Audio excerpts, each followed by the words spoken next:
아상 인상을 드러내려는 것이 아니라 수행하는데 단상의 구덩이에 떨어질까 염려해서이다.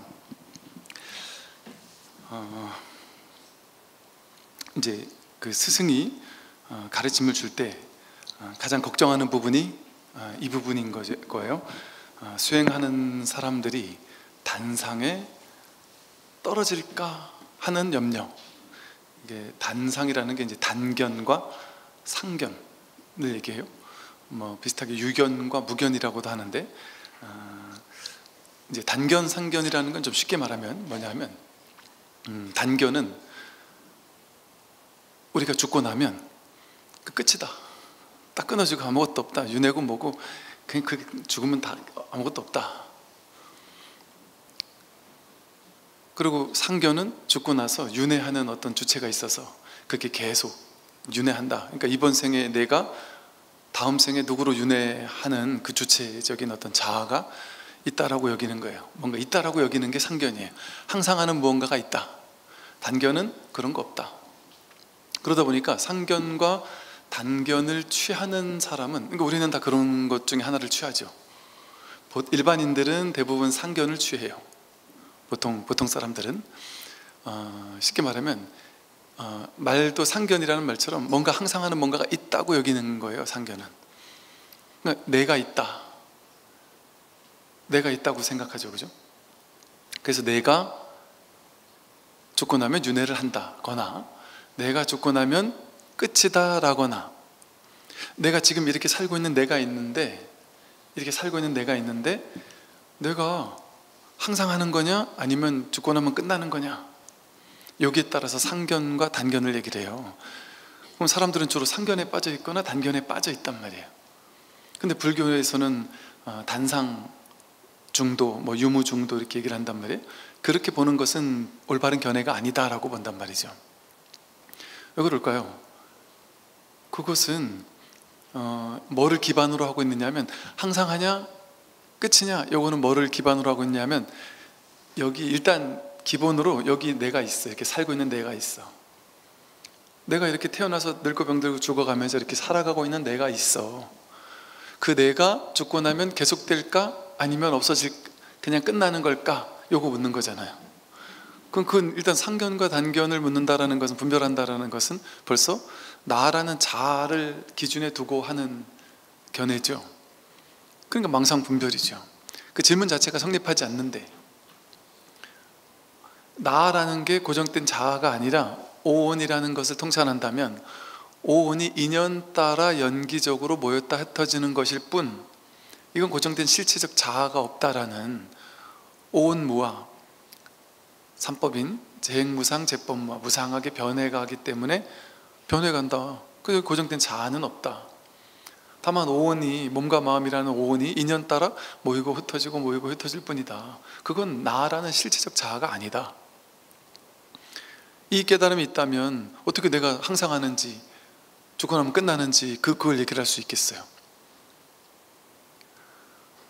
그러니까 불교에서는 윤회가 있느냐 없느냐, 상견인 사람은 윤회한다, 반드시 윤회한다. 그 윤회한다 파와 윤회 안 한다 파로 나뉘어가지고, 그 유튜브에서도 이렇게 찾아보니까 윤회한다고 말하는 놈들은 다 그 진짜 뭘 모르는 사람들이다. 뭐가 있어 윤회하냐, 이제 이렇게 얘기를 하는 분이 계시고, 또 한 부분은 아주 격렬하게 윤회 없다고 하는 그런 미친 중들이 있더라 이러면서 또 막 욕을 하는 사람이 있어요. 어떤 스님들은 윤회 없다고 막 자랑스럽게 당당하게 얘기하더라고. 그 타종 교회나 이런 데서나 윤회 없다고 하면 말이 돼도, 불교를 믿는 사람이 어떻게 윤회 없다라는 이런 미친 말을 할 수 있느냐, 이렇게 또 얘기를 해서, 불교의 기본은, 불자의 기본은 윤회를 믿는 거에서 시작한다 이래가지고 뭐 이렇게 얘기를 하는 사람도 있단 말이에요. 그럼 이 사람은 윤회가 있다라는 거를 주장하는 거잖아요. 윤회가 있다라는 걸 주장하거나 윤회 없다라는 걸 주장한단 말이에요. 불교에 무슨 견해가 있습니까? 불교에 단견도 정견이 아니고, 바르게 보는 게 아니고, 상견에 치우치는 것도 정견, 바르게 보는 게 아니에요. 이 스님이 말씀하시는 건, 수행하는데 단상의 구덩이에 떨어진다라는 말은 뭐냐면, 이 단견과 상견을 어떤 걸 취하고 있는 사람이냐에 따라서 수행에 대한 관점도 달라지고 삶에 대한 어떤 삶의 방식 이것도 달라져요. 상견은 여기 내가 있어서 이게 내가 유견과 비슷해요. 있다라는 견해와 비슷해요. 내가 있는 게 영원히 계속된다. 내가 죽고 나도 다음 생 계속되고, 내가 전생에 뭐였을까요, 스님? 전 다음 생에 뭐가 될까요? 그 상견이에요. 그런데 그게 상견에 떨어진 건 줄 모르고 전생에 저는 뭐였어요? 이렇게 묻잖아요. 전생에 제가 뭐였어라고 묻는 건 전생에 무언가가 이렇게 윤회해가지고 이번 생에 나로 이어진 거 아니에요? 이 얘기잖아요. 그러니까 전생에 뭐가 나로 이어졌을까요? 그러니까 나는 상견에 빠진 사람이에요? 그렇게 믿는 거거든요. 이렇게 상견을 취하게 되면 이건 뭔가 있다라는 거잖아요. 있는 게 계속되는 영원한 뭔가가 있다라는 거거든요. 그렇게 되면 나도 있고 세계도 있다. 그게 항상한다. 그 항상하는 어떤 실체적 자아 같은 것 뭔가가 있다. 이렇게 생각하게 된단 말이죠. 그러면 있다고 생각하니까 나도 있고 세계도 있고 내가 이번 생에 어떻게 사느냐에 따라서 그 업을 가지고 다음 생에 윤회한다 내가. 그러니까 이번 생을 어떻게 사느냐가 너무 중요하겠죠. 상견에 치우치는 사람한테. 그러니까 이번 생을 못 살면 다음 생에도 나쁜 인생이 펼쳐지고, 이번 생을 잘 살아야 다음 생도 좋은 인생이 펼쳐지잖아요. 그러면 이 상견에 취하는 사람은 어떻게 살겠어요? 이번 생을 잘 살려고 기를 쓰겠죠. 이번 생에 노력하며 살겠죠. 애쓰며 살겠죠. 좋은 거를 가지려고 애쓰며 살겠죠. 집착하며 살겠죠. 복도 많이 지어야 되고, 뭔가 좋은 일도 많이 해야 되고, 제가 지금 말한 거 이거 좋은 거잖아요. 그럼 스님 왜 좋은 거를 그런 식으로 얘기를 하세요? 이렇게 얘기할 수 있잖아요, 그죠? 그러면 불교는 이 세상에 좋은 것과 나쁜 것을 둘로 나눠놓은 다음에 좋은 거를 많이 취하는 인생, 많이 갖는 인생, 그래서 내가 삶에서 뭔가 좋다고 느껴지는 것, 이걸 잘 취하면 다음 생에 좋은 곳으로 가는 거, 선업 같은 거 있잖아요. 악업은 없애버리고 선업만을 취해야 되고, 그래서 그 선업을 취하기 위해서 이번 생에 무진 노력을 다 해야 되는 그런 종교가 불교일까요? 그런 종교가 불교인 것 같아요. 왜냐하면 불교에서 선인성과 악인악과 그러면서 선업을 지으라고 하고 공덕을 지으라고 하잖아요. 그러니까 그게 불교의 전분자단 말이에요. 그거는 불교의 1학년 수준, 유치원 수준의 가르침, 아함경, 인과응보의 가르침, 시론, 개론, 생천론, 제욕의 과환, 출리의 공덕, 그 다음 사성제, 이렇게 6학년까지 있다면, 예를 들어 부처님의 방편이 시론, 개론, 생천론 수준이에요. 보시를 많이 하고 계율, 좋은 인생을 많이 살면 생천론, 죽고 나서 천당 간다. 왜? 대부분의 사람들이 전부 다 상견에 빠져 있으니까 죽고 나서 어디 가는지 궁금하잖아요. 그러니까 부처님이 이런 얘기까지 해야 되나, 이런. 근데 중생들이 이 상견에 빠져 있으니까 전부 다 죽고 나서 천당 가길 바라는 그런 생각에 다 사로잡혀 있으니까 오케이, 너네 수준에 맞춰서 얘기해 줄게. 그 상견에 치우친 중생들이 많은 줄 알고 거기 맞춰서 설해 준단 말이에요. 우리가 좋아하는 얘기, 이해 가능한 얘기. 그래서 보시를 많이 하세요. 계율을 지키고 착하게 공덕 짓는 삶을 사세요. 그러면 천상에 갑니다. 요거는 이제 시론, 개론, 생천론의 시계 생천이라고 해서 여기 이제 초등학생이에요. 그 다음 제욕의 과환, 출리의 공덕이 제욕의 과환이 한 중학생쯤 되고, 출리의 공덕이 이제 고등학생쯤 되면 이제 대학원을 가야 이제 사성제를 배운단 말이에요, 예를 들면. 근데 시계 생천 요거는 그 수학으로 말하면 사직연산밖에 안 되는 거예요. 너무 쉬운 얘기. 그러니까 우는 애한테 이렇게 달래주는 이야기, 이게 진실이 아닌 거예요, 이거는. 그러니까 이 시계 생천을 얘기할 때는 아직 먼 사람이에요. 거기만 머물러 있으면.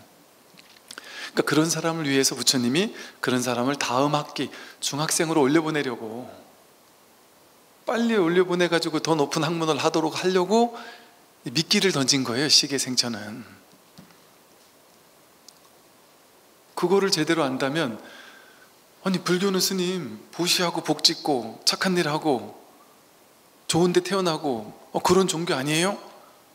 그런 종교가 아니라고 말할 수는 없으나 그거는 유치원 수준에 하는 법문이에요, 이렇게 얘기를 해야죠. 그게 불교예요 라고 딱 못 박아 얘기하면 안 된단 말이에요. 그걸 넘어갈 줄 알아야 되잖아요, 그 다음 공부를. 그래서 이렇게 상견에 빠져 있는 사람에게 그 사람들을 조금 이렇게 끌어가기 위해서 거기 맞는 법문을 했을 뿐이란 말이죠. 그래서 여러분 많은 절에 가면은 이제 일반적으로 이 상견의 수준, 시계 생천의 수준에서 법문을 하는 법문에서는 주로 어떤 얘기를 하겠어요? 착하게 살아라, 공덕을 짓고 사세요, 선인 선과 악인 악가라서 선업을 짓고 사셔야 됩니다. 지금 이렇게 살면 안 돼요, 지옥 가요. 좀 더 착하게 사세요. 절에 와서 보시 좀 많이 하세요. 그래야 공덕을 짓습니다. 왜냐하면 시계 생천의 법문이 듣는 사람도 쉽고 하는 사람도 돈 되는 장사예요. 쉽게 말하면, 이게 이렇게 얘기하면 좀 뭐하지만 복을 많이 줘야 공덕이 됩니다라는 얘기를 해야 절도 먹고 살 수 있잖아요. 그러니까 좀 손쉬운 법문이란 말이에요. 그러니까 이 수준에서만 법문을 계속하면 쉽고 편하단 말이에요. 근데 여기만 머물러 있으면 그건 진짜 법을 가르쳐 줄 마음이 없는 거예요. 본인도 법을 모르거나 시계생천 수준에 머물러 있는 사람이거나 그러면 안 되죠, 당연히. 그래서 처음엔 방편으로 착한 일을 하고 계율을 지키고 복을 짓고 공덕을 짓고 기도도 하고 연불도 하고 하면서 열심히 하세요 얘기를 한단 말이에요. 그게 상견에 치우친 사람을 위한 임시 방편의 법문이에요. 그 법문의 특징, 그리고 그런 사람들의 특징은 뭐냐면 세상을 바꿔야 돼요. 내 인생을 바꿔야 돼요. 있는 이대로를 보는 게 아니고 있는 이대로는 싫고 더 좋게 바꿔야 돼요. 거기 꽂혀 있어요. 인생을 좋게 바꾸는 거에 꽂혀 있어요. 그래서 내가 지금 잘 살았나 못 살았나를 판단하고 평가하고 심판하는데 꽂혀 있어요. 그래서 내가 못 살았으면 앞으로는 더 잘 살아야 되고요, 나쁜 짓을 했으면 회개하고 참회해서 더 좋게 바꿔야 되고요, 가난하면 더 부자가 돼야 되고요, 복이 없는 사람은 복을 지어야 되고요, 뭔가 바꿔야 돼요. 변화시켜야 돼요. 언뜻 들어보면 그게 불교인 것 같아요. 스님, 그게 불교 아니에요? 싶단 말이에요. 그거는 취사간택 아니에요. 즉 불교는요, 좋은 걸 갖고 싫은 걸 버려라, 요거는 취사간택심이잖아요. 불교는 좋은 거를 많이 가지세요 하는 게 아니고, 그건 방편으로 처음에 얘기하지만 좋은 건 취하고 싫은 건 버리세요 하는 종교가 아니고, 좋다 싫다라는 건 자기 생각 속에 나오는 분별망상입니다. 있는 그대로를 있는 그대로 그저 보세요.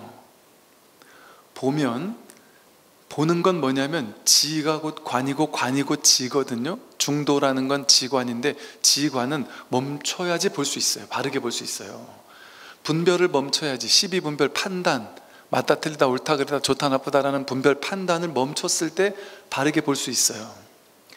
멈추고 보게 되면 모든 걸 통일적으로 보게 돼요. 평등하게 보게 돼요.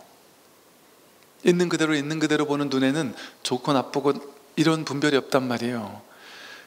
좋아하는 사람 싫은 사람이 있으면 그거는 분별로 보는 거잖아요. 근데 부처님의 눈에는 좋아하는 눈으로 보지 않아요. 부처님은 있는 그대로 바라볼 뿐이죠.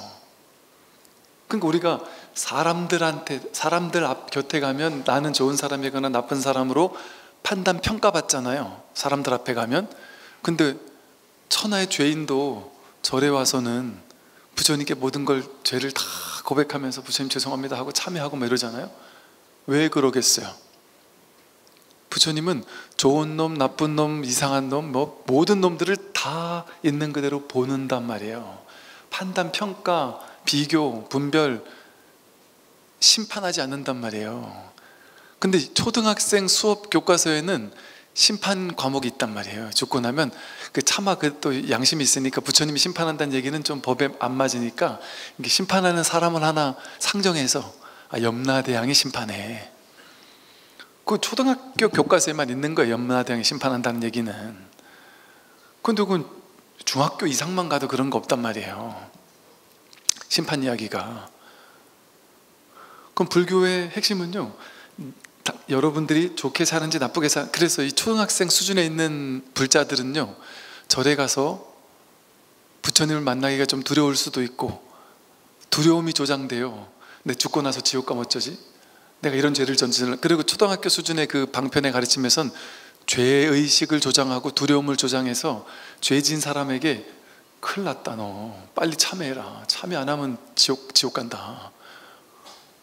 참회하고, 참회하려면 여기 보시도 좀 하고 공덕도 짓고, 그렇게 막 잘못한 사람은 아주 호들갑을 떨면서 너 잘못을 참회해야 되고, 잘못하면 지옥 간다, 큰일 났다 너. 그 착하게 살아야 된다니까. 착하게 안 살면 큰일 나는 것처럼 얘기를 해서 사람을 두려움에 떨게 만들어요. 근데 그거의 장점은, 어리석은 사람들끼리만 살 때, 유치원생들끼리만 살 때 그거의 장점은 뭐냐면, 겁을 줘가지고 착한 일을 하도록 만들 수 있어요. 의식 수준이 좀 안 되는 사람은 겁을 줘가지고 착하게 만들어야 되거든요. 중생들이 어리석을 때 겁박을 하면은 말을 잘 듣는단 말이에요. 근데 중생들이 지혜로울 때는 겁박해도 말을 안 들어요. 자기가 납득이 가야 말을 듣지. 그러니까 옛날의 시대는 그렇게 어리석은 시대였단 말이에요. 그러니까 겁을 줘도 됐단 말이죠. 그게 먹혔단 말이에요. 그 두려움을 조장할 때, 두려우니까 이거 어떻게 하면 해결되죠? 전 지옥 가겠네요? 하나님이 저를 버리시겠군요. 저를 지옥에 보내겠군요. 어떻게 하면 되죠? 지옥에 안 가는 티켓이 있긴 있어. 우리 절에서만 팔아, 우리 교회에서만 팔아. 그 죄사 해주는 티켓을 예를 들어 돈 1,000만 원 주면 사가면, 그럼 지옥은 면해. 이런 식으로 장사를 했잖아요, 종교에서 그동안. 그게 이제 초등학교 수준의 방편을 쓰는 옛날 시대에 그랬단 말이에요. 근데 거기 머물러 있고 그것이 불교의 전부다라고 생각하면 안 되죠. 그러다가 중학교를 딱 올라가고 나면 이제 뭘 배워요? 내가 잘했는지 잘못했는지, 맞는지 틀리는지, 좋은 사람인지 나쁜 사람인지, 수행을 잘하는 사람인지 못하는 사람인지, 잘난 사람인지 못난 사람인지, 죽고 나서 이 업보를 가지고 어디로 갈지, 이런 게 주가 되지 않아요. 그건 전부 다 분별 망상이기 때문에. 분별 판단 심판이잖아요. 그럼 이제 여기서 뭘 배우겠어요? 여러분 절에 가면 이제 이런 거 많이 배우잖아요. 그게 이제 그 다음 단계 공부예요. 뭐냐면, 취사간택하지 않도록 하고, 좋은 놈 나쁜 놈을 구분하지 않고 있는 그대로를 있는 그대로 보도록 하죠. 그래서 불교는요, 좋은 사람이 되거나 나쁜 사람이 되지 않거나 그런 것이 아니라 있는 그대로를 있는 그대로 보도록 이끄는 가르침이에요. 관, 지관, 판단 분별을 멈추고 보도록 이끄는 게 진짜 지혜란 말이에요. 그러니까 있는 그대로 보는 여기에서는 내가 좋은 놈인지 나쁜 놈인지, 내가 내 인생을 바꿔가지고 좋은 놈으로 바꿔야 되는지, 내 인생을 바꿔가지고 뭔가 있어 보이고 괜찮은 인생으로 막 바꾸는 그 조작을 하려 하지 않아요. 여기에서는 아까 초등학생 방편에서는 유의 조작을 많이 시켜요. 너 더 열심히 해야 돼, 더 정진해야 돼, 더 수행해야 돼, 더 기도해야 돼, 복을 더 줘야 되고 공덕을 더 줘야 되고, 자꾸 하라 그래요. 유의 조작이 주요한 실천 덕목이에요. 유의 조작, 조작해서 자꾸 나를 바꾸도록 만드는 거. 그러니까 숙제가 많고 할 게 많아요. 그러면 우리나라에서 여러분도 그래 봤잖아요. 절에 다닐 때 뭐 했어요? 맨날 절에 가면 할 게 많았잖아요. 돈 낼 것도 많고, 기도할 것도 많고, 기도 접수해야 될 기도 접수도 많고, 뭐도 달고 해야 될 게 많단 말이에요. 왜? 공덕을 줘야 되니까. 그런데 이제 그 다음 단계로 좀 넘어가는 공부를 하게 되면 이게 보는 문제가 돼버려요. 이제 하는 문제가 아니고, 내가 뭘 할까, 잘하고 못하고가 아닌 거예요. 내가 있는 그대로를 있는 그대로 볼 수 있는 이 안목, 이 지혜, 이 지관, 분별을 멈추고 그냥 볼 수 있느냐. 이 법문을 한다면 여기에서 중요한 건 무위법의 무위법. 조작하지 않는단 말이에요. 조작시키지 않는단 말이에요. 여기서는 이제 좀 편해져요. 쉴 수 있어요. 이제 좀.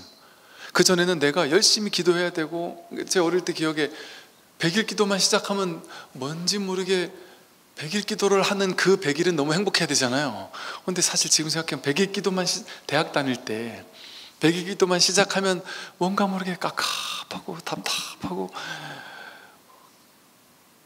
밤에 술도 못 먹겠고, 왜? 아침 새벽에 일어나서 새벽 예불을 가야 되니까. 그리고 계속 이것저것 내가 정해놓은 걸 해야 된단 말이에요. 그걸 못했을 때 막 죄의식이 느껴지고, 이틀 3일 못하면 부처님 제가 이틀을 못했는데 제가 3일째에 몰아서 다 할 테니까 약속합니다. 부처님 제발 요거는 좀 넘겨주세요. 봐주세요. 제가 그렇게 얘기하고 나서 제 스스로 이 정도는 괜찮아 부처님 다 봐주실 거야. 에이, 대학생인데 뭐 어른도 아니고 뭐 좀 넘어가 주시겠지. 그래놓고 지 혼자 또 3일째 막 열심히 해요. 한 2~3시간. 그러고 나서 혼자 또 뿌듯해요. 그래, 야 부처님은 이제 다 괜찮다 하셨을 거야. 그 100일이 결코 기쁘지도 않고 자유롭지도 않고 행복하지도 않고 그랬던 것 같아요. 모르겠죠, 느낌이. 그 나름대로의 또 좋음이 있었겠죠. 그래도 좀 술도 덜 먹게 되고 일찍 자게 되고 뭐 이런 또 그런 게 있죠. 그리고 그때 매일 아침 가가지고 기도를 하는 저의 모습을 보고 그 주변에서 그 스님들이 되게 좋아했어요. 되게 기특해했어요. 너 이 젊은 애가 너무 기특하다. 이렇게 추운 날 더운 날 할 것 없이 와서 이렇게 열심히 기도하. 닌 나보다 신심이 더 있다. 이러면서 막 스님들이 저 학비도 막 대주고 그랬어요. 어느 날 그 제가 벌벌벌 떨면서 막 와가지고 절을 막 했더니 절도 하기 너무 좋다는 게 사실은 너무 추워가지고 방이 너무 추워서 기름값이 없어가지고 막 가면 절부터 했는데 그 얘기를 들은 스님이 어느 날 뭐 저희 집에 막 그 자취방에 기름을 넣어주시고 가시고 스님들한테 도움도 많이 받았어요. 기특하다. 이 젊은 애가 이렇게 기도 열심히 하는 애. 그래서 그렇게 열심히 유의조작으로 열심히 기도 수행을 하면 칭찬을 많이 받아요. 그래서 재밌어요. 공부하는 재미가 있어요. 근데 그게 그거를 그렇다고 해서 완전히 폄하하면서 이게 공에 눈을 떠서 이제 지혜 공을 한번 맛을 봤어요. 공을 한번 맛을 보고 나서는 아 이게 아니구나, 이렇게 하는 게 아니구나, 이게 다 공한 거구나. 기도를 하나하나 똑같고 절을 하나하나 똑같고 다 상관이 없구나 해가지고 공에만 빠져서 사로잡혀가지고 이거 아무것도 없어, 다 아무 뭐 있는 게 아니야. 그게 단견에 빠진 거예요. 수행적 차원에서는 그런 게 다 필요 없어. 기도할 필요도 없고 수행할 필요도 없고 열심히 살 필요도 없고 공덕 짓는 것도 공덕 짓나 안 짓나 똑같은 거야. 그래서 단견에 빠지면 다 필요 없다 이렇게 해요. 그래서 기도 열심히 하는 사람을 보면 우습게 생각해요. 그리고 3000배 하자고 막 이런 얘기를 하고 도반들이 막 3000배 하고 108배 하면 아유 저 수준이 저 3000배밖에 안 되는 것들 말이지. 나는 1배를 하면 곧 1배가 곧 3000배야. 이런 얘기를 해요. 그게 단견에 빠진 사람이에요. 그리고 상견에 빠진 사람은 열심히 기도하고 열심히 수행하고 기도 수행에 사로잡힌 사람은 상견에 빠진 사람이고 그런 거 다 필요 없어 하는 사람은 단견에 빠진 사람이에요. 그러면 불자 진짜 제대로 중도, 단상 중도를 있는 그대로 보는 사람은 어떨까요? 단견이나 상견에 치우치지 않아요. 상견에 치우치지 않기 때문에 그 기도나 수행이나 유의 조작에 대해서 과도하게 믿고 신뢰하면서 그것을 반드시 해야만 내가 깨달을 수 있다라는 이런 망상도 부리지 않고, 그러나 단견에 빠진 사람처럼 이 중생들이 기도하고 수행하고 공덕 짓고 하는 거에 대해서 그런 거 다 의미 없어, 필요 없어, 죽고 나면 끝인데 뭐가 의미가 있어 하고 욕을 하는, 아주 그 뭐랄까 수준 낮게 본다든지 이러지도 않는단 말이에요. 그게 중도적인 안목이에요. 어디에도 치우치지 않는 거예요. 이걸 고집하지도 않고 저걸 고집하지도 않는 거예요. 그러니까 모든 걸 다 쓸 수 있죠. 내 도반들하고 같이 절에 갔더니 절에서 기도하고 연불하고 독경하고 신묘장구 대다라니 한다. 그럼 열심히 같이 신묘장구 대다라니 하면서 이렇게 비추는 이 자리에 있으면 되죠. 뭐가 문제가 있어요? 기도하는 게 기도하는 게 무슨 문제가 있겠어요? 얼마나 좋습니까? 가만히 있으면 망상만 부리는데 스마트폰 보고 있는 것보다 기도하고 있는 게 훨씬 좋죠. 그 기도하는 인연 따라 기도도 하고, 그런데 기도만이 전부라고, 기도 안 하면 절대 잘못된 사람이라고 하는 생각 없죠. 반드시 해야 된다라는 그 고집도 없죠. 인연 따라 사는 거예요. 연기적으로 사는 거예요. 인연 따라 인연에 맞춰서 사는 거예요. 기도할 때는 기도 인연 맞춰서, 기도 안 할 땐 또 안 할 땐 또 안 하는 대로 내가 열심히 살 땐 또 열심히 살고, 법문 들을 때 열심히 법문 듣고. 어느 누구도 판단 분별하지 않게 돼. 이렇게 되면 어느 누구도 판단하지 않고 뭐 하게 될까요? 그냥 보게 되죠. 판단하지 않고 그냥 보게 되죠. 판단 분별을 멈추고 그냥 본단 말이에요. 이럴 땐 어때요? 자기도 마찬가지예요. 자기를 심판하고 판단하면 내가 바뀌어야 되거든요. 좋은 사람으로 바뀌어야 되거든요. 왜? 실체적 자아가 있으니까 내가 좋은 사람이 되어야 다음 생에 좋게 윤회를 하니까, 그 실체적 자아가 있으니까 나는 좋은 사람이 돼야 되는 게 되게 중요한 목표가 돼요, 상견에 떨어진 사람은. 그러니까 금생에 엄청 열심히 살잖아요. 열심히 노력하고 안 되면 스트레스 받고. 그게 중도가 아니라서 그래요. 그리고 또 단견에 빠진 사람은 노력할 필요 없어. 죽고 나면 끝인데 뭘 노력해. 그냥 쾌락주의. 그냥 놀고 먹고 즐겨. 그냥 살면서 재밌게 살면 되지, 뭘 그렇게 죽고 나서 뭐 그런 게 없어. 여러분, 가끔 보면은 불교를, 단견에 빠진 불교를 진짜 불교라고 착각한 사람들이 있어요. 윤회 없다라고 주장하면서 지금 열심히 살면 되지, 죽고 나서 아무것도 없는데 뭐가 있어, 이러는 사람도 있단 말이죠.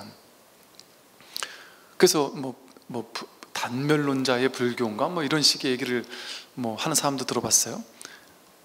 그게 불교라고 딱 또 집착한 사람인 거죠. 이게 단상 중도를 지키는 게 수행의 덕목에서 수행자로서 단견에 빠지거나 상견에 빠지는 거, 요거를 하지 않는 것이 귀한 거예요. 그러면 이제 뭐라고 묻냐면, 그러면 단견도 아니고 상견도 아니잖아요. 그러면 단견 아니고 상견 아니니까 그럼 중도? 그럼 중도죠? 하고 중도를 취해요. 근데 중도는 취할 게 있나요? 중도를 취한다면 그건 중도가 아니에요. 그래서 불교는 불이법, 그러니까 뭐가 있다라는 식의 표현을 싫어해요. 그러니까 불성이 있다, 요거 방편이란 말이에요. 그 좋은 말 아니란 말이에요. 일불성, 오직 하나의 부처가 있다, 일진법계, 오로지 하나의 진실한 법의 세계가 있다, 이런 식으로 하나가 있다, 일심 한마음이 있다, 오직 부처뿐이다, 이런 식의 말을 방편으로 하긴 하는데 그렇게 좋은 말은 아니에요. 왜냐하면 그 하나를 얘기하면 그 하나에 집착하거든요. 그 하나가 있는 줄 알고. 어제 엊그제 황벽에 전신법에 그런 게 나오잖아요. 이 마음, 부처, 불성, 이것을 허공이라고 따로 정해놓는 게 있으면 그건 허공이 아니고, 법신이라고 따로 정해놓는 게 있으면 그건 법신이 아니다. 법신이거나 허공이거나 불성이거나 한마음이라고 불성이라고 부처라고 할 만한 뭔가를 하나 딱 정해놓아서 여기 치우치지도 않고 상견, 단견에 치우치지도 않고 중도에 딱 머물러 있으면 그 또한 머무는 거란 말이에요. 불교는 머무는 법 없이 마음을 내는 거잖아요. 그래서 중도는 이름이 중도일 뿐 중도라는 뭐가 없어요. 뭘 정할 수가 없어요. 무유정법, 정할 수가 없어요. 중도는 이게 중도다 하고 내세울 뭐가 없어요. 그래서 중도라는 건 양극단에 치우치지 말라고 했지, 양극단에 치우치지 말고 중간의 길을 가라거나 이런 얘기를 안 하잖아요. 양극단에 치우치지 않으면 법이거든요. 분별하지 않으면 언제나 드러난 법이란 말이에요. 법이 따로 있지 않단 말이에요. 세울 만한 법은 없단 말이죠. 치우치지 않음, 양극단에 치우치지 않고 분별하지 않는 요것이 귀할 뿐. 이 양극단에 치우치지 않고 분별에 치우치지만 않으면 거기 뭐가 있어요? 있다고도 할 수 없고 없다고도 할 수 없지만, 그러나 이렇게 살아있는 공저경지한 우리 본성이 살아있단, 깨어있단 말이에요. 근데 이건 있다거나 없다라고 말할 수 없어요. 유무중도, 그래서 중도로밖에 표현할 수 없어요. 그런 이것은 우리의 아르마리로 알 수 없죠. 아르마리는 있거나 없거나, 맞거나 틀리거나, 길거나 짧거나, 있거나 이런 거잖아요. 죽으면 계속되거나 계속되지 않거나 둘 중에 하나지. 불교는 계속되지도 않아요. 딱 끊어지는 것도 아니에요 라고만 말하지. 그럼 어떻게 되는데요? 중도예요 이렇게 얘기하지. 그럼 어떻게 되는데 거기 어떻게 답을 해야 되겠어요? 그 다른 정답을 가지고 있지 않단 말이에요. 이게 중도예요. 이게 법이고, 법은 법이라는 어떤 내용물이 없어요. 취해야 될, 머물러야 될 어떤 뭐가 없단 말이에요. 불교에는 그러니까 한 법도 붙을 바가 없단 말이에요. 본래 무일물이란 말이에요. 한 물건도 없는데 거기 뭐 진리를, 불교, 부처를, 법을 내세워요. 내세울 게 없으니까 그 중도인 거예요. 어디도 치우치지만 않으면 언제나 이 중도, 언제나 이 진리 자리에 있단 말이에요. 치우치지만 않으면. 그래서 이 공부하는 사람은 우리 자신도 가만히 돌아보면 내가 항상 단견에 조금 치우쳐 있거나 상견에 조금 치우쳐 있기 쉬워요. 이 세속 사람들은 상견에 치우쳐 있고, 뭔가 이렇게 공을 한번 봤다 하는 사람은 단견에 또 빠지기 쉬울 수도 있어요. 그래서 막 공에만 사로잡혀가지고 세상 사람들 질서, 무슨 불교 문화, 전통, 사상 그 완전 싹 쓸어버린단 말이에요. 그러니까 여러분이 이렇게 법문을 들을 때 좀 혼란스러울 수가 있는 게 제가 때로는 법회할 때 그런 문화, 전통, 사상, 무슨 기도, 수행 뭐 온갖 세워놓는 것들을 싹 쓸어버린 얘기를 한단 말이에요. 그러다가 또 한 번씩은 그걸 너무 싹 쓸어도 안 된다고 하면서 그렇게 하는 사람들도 욕해서는 안 된다, 그 불교 문화, 전통, 사상 이런 거에 대해서 무시하고 그렇게 해서도 안 된다라고 얘기를 한단 말이에요. 그러면 어떡하란 얘기야? 도대체 어떨 땐 쓰르라 그랬다가 어떨 때는 그것도 있어야 된다 그러면 나는 어떻게 되지? 뭘 어떻게 하라는 얘기를 하는 게 아니에요. 치우쳐 있지만 말라는 얘기지. 그리고 그냥 있는 그대로 보면 돼요. 문화면 문화대로 보고 전통은 전통대로 보고 유의 조작하는 사람은 유의 조작하는구나 하고 이렇게 보는 거지. 그 어떻게 하라는 뭔 지침이 없단 말이에요. 공부는 봄을 귀하게 여길 뿐이지. 이 봄은 내가 하는 게 아니잖아요. 애쓰는 게 아니잖아요.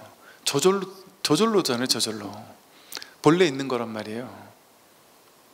애쓰지 않아도 저절로 되는 거, 애쓰지 않는데 저절로 들리잖아요. 저절로 보이고. 이게 봄이거든요. 이거 하는데 무슨 노력이 필요해요. 근데 여기에서 어떤 하나를 이름을 정하고 모양을 정한 다음에 그건 좋다라고 생각해서 그걸 취하려고 하면 취하려는 유의 조작이 필요하고, 그 왜 취하려고 하겠어요? 진짜 있다고 생각하니까 취하려고 하잖아요. 있다라는 상견에 빠지고 나도 있고 세계도 있다, 그런 상견에 빠진단 말이죠.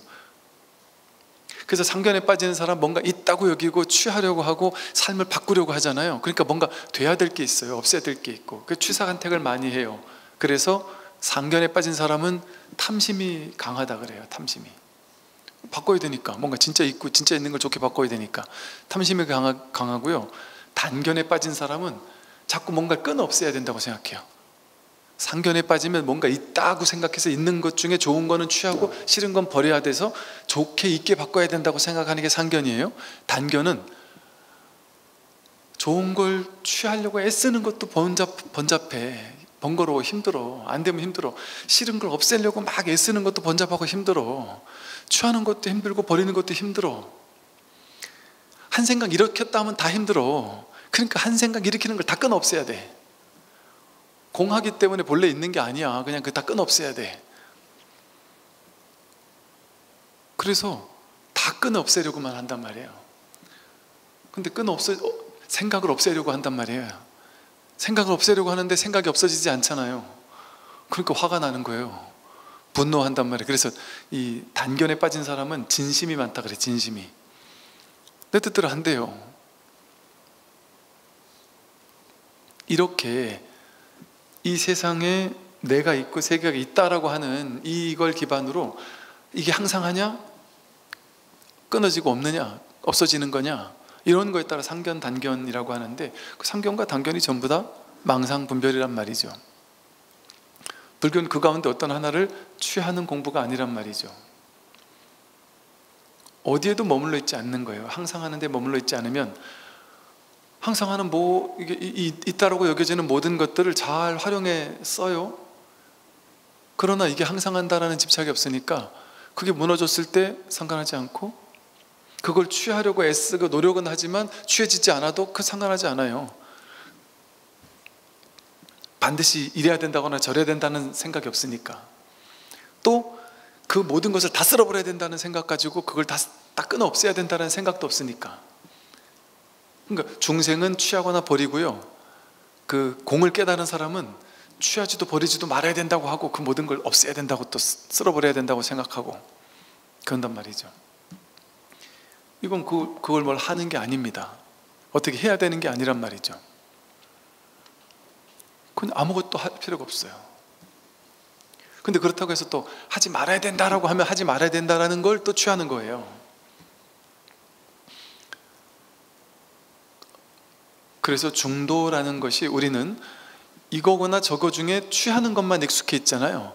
시험을 보면은 O 아니면 X 퀴즈 둘 중에 하나 선택해야 되잖아요. 1, 2, 3, 4번 보기가 있잖아요. 1번이나 2번이나 3번, 4번 중에 하나를 선택해야 되잖아요. 이렇게 선택하는 것만 해봤단 말이에요, 우리 분별심은. 그러니까 답이라는 거는 O 아니면 X예요. 1번 아니면 2번 아니면 3번 아니면 4번 이래야 된단 말이에요. 우리 머릿속에서 분별이 아는 거는. 이 세상의 모든 사상, 철학, 종교 모두가 어떻게 살아야 돼요 하면 이렇게 사세요, 저건 안 돼요, 이렇게 사세요, 답을 가지고 있단 말이에요. 그 모든 종교, 사상, 철학자는 전부 다 세상의 문제들에 대한 정답을 가지고 있어요, 자기만의. 어떤 분이 이제 저한테 그걸 물어봐요. 스님, 제가 어떤 철학, 인문학자, 철학자에게도 물어봤고 어떤 종교 성직자에게도 가서 물어봤고 했는데 저는 동성애자인데요, 그들이 다 죄를 짓는다고 해요. 그건 안 될 일이라고 혼을 내거나 아주 뭔가 악귀가 씌었다래거나 이렇게 얘기를 하더라고요. 불교에서는 이 동성애에 대해서 어떤 견해를 가지고 있나요? 이렇게 물어보더란 말이에요. 아무 견해도 없는데요. 그건 무슨 견해가 있어요 거기에. 봄이 있지, 봄이. 좋게 보거나 나쁘게 보는 거는 치우치는 거잖아요. 분별이잖아요. 판단이잖아요. 동성애는 안 돼 하거나 동성애는 돼 하거나 취하거나 버리는 좋거나 나쁘다라는 분별이잖아요. 불교에서는 봄이 있을 뿐이에요. 아, 당신은 남자가 아니라 여자가 좋군요. 거기 뭔 뒷생각이 따라갈 게 뭐가 있죠? 그렇다는데. 근데 사람들은 판단 분별을 좋아하니까 다수결로 쪽수로 밀어붙여가지고 폭력을 자행하길 좋아해요. 그러니까 대다수가 이런 사람이면 그 대다수는 정상이고 소수는 비정상이라고 생각해요. 근데 과학이나 생명 이런 쪽에서 물어보면 극소수의 돌연변이들이 그게 그 사회를 이끌고 가고 그 사회에 뭔가 새로운 변화 같은 것들을 이렇게 만들어내는 되게 중요한 있는 그대로 필요한 거라는 거죠. 그 돌연변이도. 그러니까 우리 사회에 예를 들어 정신이 정상적인 사람도 있을 수 있고 보통 정상적인 사람들이 봤을 때 저 사람 약간 정신 이상이야 라고 느끼는 사람도 있을 수 있잖아요. 그걸 좋거나 나쁘게 볼 수 있잖아요. 근데 좋거나 나쁘게 볼 것이 아니라 아, 저 사람은 저렇게 마음이 아프구나, 이렇게 그냥 봄의 문제지 그걸 닌 잘했다 못했다 넌 바꿔야 된다 이렇게 심판하는 가르침이 아니란 말이죠. 있는 그대로 비추는, 이 자리에서 법을 드러내는 거잖아요. 그럼 비추는 여기에 거울이 동성애자를 비추든 이성애자를 비추든 그럼 비출 뿐이지 그걸 따라가면서 분별하겠어요? 그건 모양의 세계잖아요. 모양의 세계. 거기 무슨 견해가 있을 게 뭐가 있어요? 견해는 다 망상인데. 취하거나 버리려는 견해, 그게 상견이에요. 동성애는 나쁜 거야 라고 정해놓고 그걸 취해야 된다고 버려야 된다고 생각하고 그걸 하면 나는 죽고 나서 지옥 갈 거야 라고 생각하는 거, 그게 상견이잖아요. 그러니까 동성애자는 죽고 나면 지옥 가, 그게 정확히 상견이잖아요. 그러니 이 사회의 이 소소한 모양의 세계의 모든 문제들에 대해서 불교가 불교적인 정답을 가지고 있지 않아요. 불교는 왜 그럴까요? 불교만 유일하게 출세간의 가르침이거든요. 불교만 유일하게 이 세상에서 유일하게 무분별지의 가르침이에요. 여러분 생각해 보세요. 이 세상 모든 사상, 철학, 종교가 무분별심을 얘기하는 데가 있어요? 다 분별 잘하는 기준을 얘기하는 거거든요. 사상, 철학, 종교라는 관이라는 거 있잖아요. 사상, 무슨 세계관, 역사관, 무슨 종교관이라는 관이 있잖아요. 그건 보는 틀을 정해주는 거잖아요. 세상을 보는 기준을 정해주는 걸 관이라고 하잖아요. 불교는 그런 관이 없다니까요. 정해주는 기준점이 없어요. 불교에는 기준이 없어요. 기준을 딱 정해야 그 기준을 중심으로 동서남북이 분별되기 시작하는데 온갖 세상 만사가 펼쳐지기 시작하는데, 불교에서는 그 기준점 때문에 모든 문제가 시작됐다라고 본단 말이에요. 분별망상으로 나라는 기준을 잡으니까 이 세상 모든 것들을 나를 중심으로 좋은지 나쁜지 옳은지 그른지를 나누잖아요. 우리가 내가 없는데 본래 무한대, 나라는 기준점을 정하니까 나를 중심으로 나에게 도움되면 좋은 사람, 안 도움되면 나쁜 사람, 그렇게 정한단 말이죠. 이와 같이 이 세상 모든 사상, 철학, 종교에서 특정한 기준을, 자기네들이 주장하는 기준을 정해가지고 이 기준에 맞춰서 선악을 정한단 말이에요. 계율과 율법을 정한단 말이에요. 올바르고 올바르지 않은 걸 정해서 사람들에게 강요해요. 그러면 A라는 종교와 B라는 종교가 얘기하는 선과 악이 달라요. 그럼 두 사람이 만나면 싸워요. 그럼 전쟁이 일어나요. 왜? 자기는 진리를 걸고 싸우는 거예요. 우리 종교에서는 이게 맞고 저건 틀리다고 했으니까. 그런데 신기하게도 이 불교라는 그 희한한 종교 요거 하나만은 무분별, 분별하지 않는 마음, 그게 반야지혜거든요. 반야심경, 반야지혜, 반야심경이 요거 얘기하는 가르침이에요. 모든 불교 경전은 요거 얘기한단 말이에요. 무분별심, 무분별지. 분별하지 않는단 말이에요.